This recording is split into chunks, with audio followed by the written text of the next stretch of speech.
একজন বাঙালি হিসেবে এবং একজন দেশপ্রেমিক বাঙালি হিসেবে আমার অবশ্যই দায়িত্ব সাকিব খানের মুভি দেখা। সো আমি এতদিন লেট করে ফেলছিলাম, সেটার জন্য আমি সবার কাছে ক্ষমা প্রার্থী। সাকিব খানের লাগে উড়াধুরা গানের মধ্যে লুকস দেখার পর আমি লিটারেলি ক্রাশ খেয়ে গেছি, নিজেকে কন্ট্রোল করতে পারছিলাম না। অনলাইনে আমরা টিকিট বুকিং করে ফেললাম। এর মধ্যে সেদিন ছিল আমার ব্রাইড করে তারপরে আমি আর আমার মেয়ে মুভি দেখার উদ্দেশ্যে সীমান্ত সোমবারে একটা রিক্সা নিলাম। আর এখানে হচ্ছে আমি আর আমার মেয়ে রিক্সা দিয়ে যাচ্ছিলাম, ওখানে হচ্ছে আমার ফ্যামিলির সবাই যারা যারা আছে, আমার আম্মু বাদে ইচ অ্যান্ড এভরি ওয়ান আমরা গিয়েছি মুভি দেখতে। তো আমরা 15 জনের মতো ছিলাম আমরা ফুল ফ্যামিলি। আর সেখানে আপনাদের ভাইয়া, আমার পিচ্চি ছেলেটা হচ্ছে আর আমার দেবরের মেয়ে, ও 2 বাচ্চাকে নিয়ে আলাদাভাবে বাসা থেকে বের হয়েছে, আমি স্টুডিও থেকে গেছি। সো আমরা মানে যার যার জায়গা থেকে একদম চড়ে গেলাম হচ্ছে সীমান্ত স্কোয়ারে।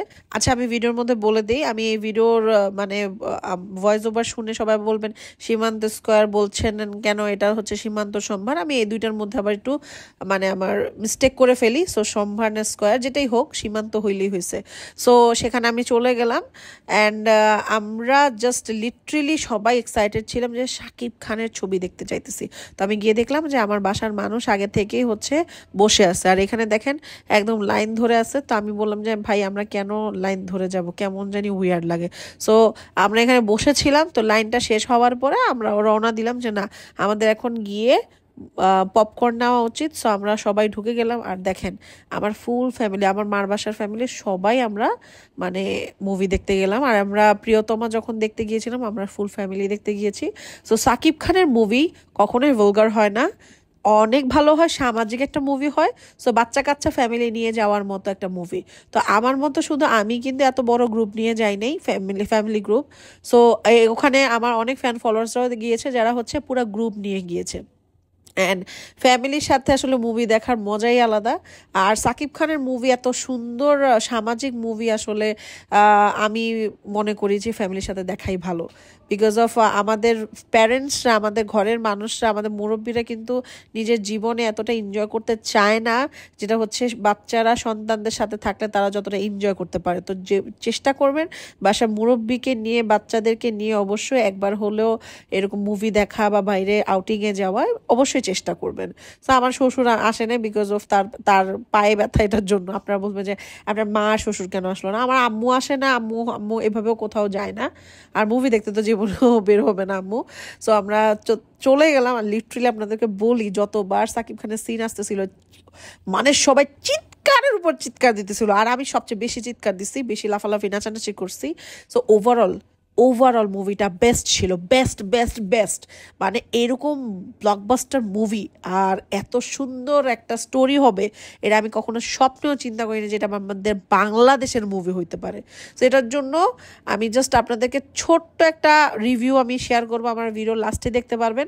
তারপর হচ্ছে আমরা মুভি টুভি দেখে ডিরেক্টলি চলে গেলাম ডমিনোজে গিয়ে পেট ভরে আমরা খাওয়া দাওয়া করলাম। খাওয়া দাওয়া করে তারপর হচ্ছে আমরা যার যার বাসায় চলে গেলাম। আর অবশ্যই আমার যদি ভিডিওটা আপনাদের কাছে ভালো লেগে থাকে অবশ্যই শেয়ার করতে ভুলবেন না। আর আমাকে হচ্ছে ভিডিওর কমেন্ট সেকশনে জানাবেন যে আপনারা নেক্সট ব্লগ কি দেখতে চাচ্ছেন। তো আমরা কিন্তু এরকম হচ্ছে সপ্তাহে না, অবশ্য মাসে এরকম একবার আউটিং করেই থাকি। ব্লগটা দেখে কি মনে হলো?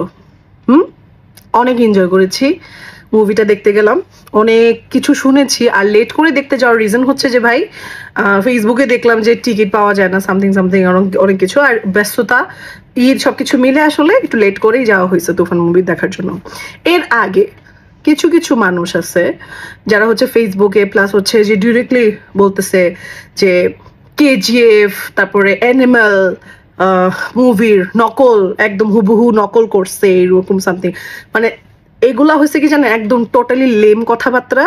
বিকজ অফ তারা টাকা বাঁচানোর জন্য তারা হলে গিয়ে দেখবে না, এটা হচ্ছে ফ্যাক্ট।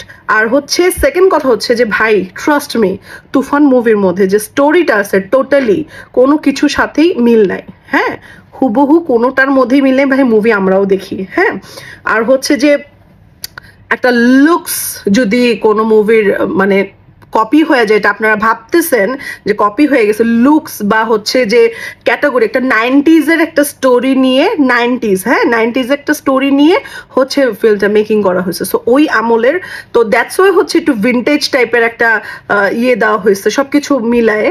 তো এই হচ্ছে মানে মানে বেসিক যে কথাগুলো সেটা জাস্ট আপনাদের সাথে শেয়ার করছি। অ্যান্ড বাঙালিরা আমরা নিজেরাই নিজেদের দেশ বা তারপর হচ্ছে নিজেদের মানুষরা যদি ভালো কিছু করে আমরা সহ্য করতে পারি না। মানে আমরাই আমাদের এত ব্লকবাস্টার একটা মুভি করছে Shakib Khan for the first time. ভাই আমি নিজে ওর ফ্যান হয়ে গেছি এই মুভি দেখার পর, লিটারেলি। আমি তো অফকোর্স প্রিয়তমা দেখেছি, ওটাও মানে হ্যাটস অফ ছিল। এইটা দেখার পর তো আমি আরো মানে লিটারেলি আমি ওর পর ক্রাশ খেয়ে গেছি, trust me. And he is amazing person, amazing actor, I must say, বলতে হবে ডেফিনেটলি। এত সুন্দর অ্যাক্ট ছিল, আমাদের বাংলাদেশের মধ্যে এত বেস্ট একটা মুভি করাটা ইটস নট ইজি ভাই। মানুষ চামড়ার মুখ দিয়ে অনেক কথা বলে ভাই, কইরা দেখাইতে পারে নাই কেউ শুধুমাত্র সাকিব খান ছাড়া। সো আমি জাস্ট এতটুকু বলবো, আমি এতটুকু রিভিউটা আমি দিতে চাচ্ছিলাম, আমার খুব ভিতরের থেকে আসতেছে। এই রিভিউটা না দিলে আসলে মানে কি বলে যে আমি বাঙালি, আমি বাংলাদেশি, আমি মানে এই রিভিউটা না দিলে হবে না, এটা মানে পসিবল না। আমি একজন বাঙালি হিসেবে আমাকে রিভিউটা দিতেই হবে। সো আমি দিচ্ছি, মানে আমার মনের কথাগুলো আমি জাস্ট শেয়ার করছি। আমার কাছে খুবই ভালো লেগেছে। আমি কখনোই, ট্রাস্ট মি, আমাকে একটা বাংলাদেশের কোনো মুভির, আগেকার আমলের মুভির কথা বললে আমি ট্রাস্ট মি বলতে পারবো না। প্লাস হচ্ছে আমি তেমন বাঙালি মুভির কোনো নায়িকাদেরও তেমন চিনি না। সো বাট আপনারা বুঝতেই পারছেন এটা শুনে যে আমি তাহলে এই মানুষটা, আমি অলরেডি 2টা মুভি বাংলাদেশে থিয়েটারে গিয়ে দেখে আসছি, প্রিয়তমা অ্যান্ড হচ্ছে সাকিব খানের মুভি অলরেডি দেখে আসছি। আমি এখন দেখছি আমার নিজের দেশের মুভি। সো তাহলে আপনারা বুঝতে পারছেন যে কতটা অ্যামেজিং ওরা, মানে এখন বাংলাদেশের মুভিগুলো একদম হিট, ব্লকবাস্টার, সুন্দর, মানে সেই লেভেল করতেছে। তো এই হচ্ছে ফ্যাক্ট। আর আপনারা প্লিজ এইসব লেম টাইপের রুমার ছড়ানো বন্ধ করেন, হ্যাঁ।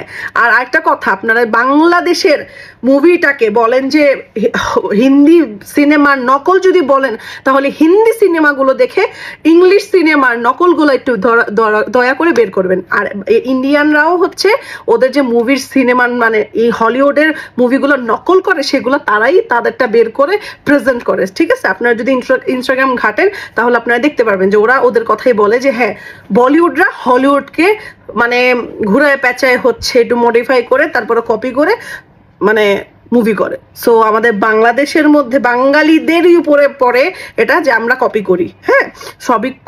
সবাই করে, একজনটা কপি করে, হ্যাঁ, বাট ক্রেডিট দেয় না কেউ। আমাকেও সবাই কপি করে, বাট ক্রেডিট দেয় না, ঠিক আছে। এটার জন্য আমি আসলে কিছু মনে করি না। দেখেন সাকিব খানও এগুলা নিয়ে কোনো বদার্ড না, আমিও বদার্ড না, ঠিক আছে। সো আই হোপ আপনাদের কাছে আমার এই ভিডিওটা প্লাস হচ্ছে ব্লগটা ভালো লেগেছে। যদি ভালো লেগে থাকে অবশ্যই একটা করে শেয়ার এবং লাইক দিতে ভুলবেন না। আল্লাহ হাফেজ সবাইকে, bye bye, love you all.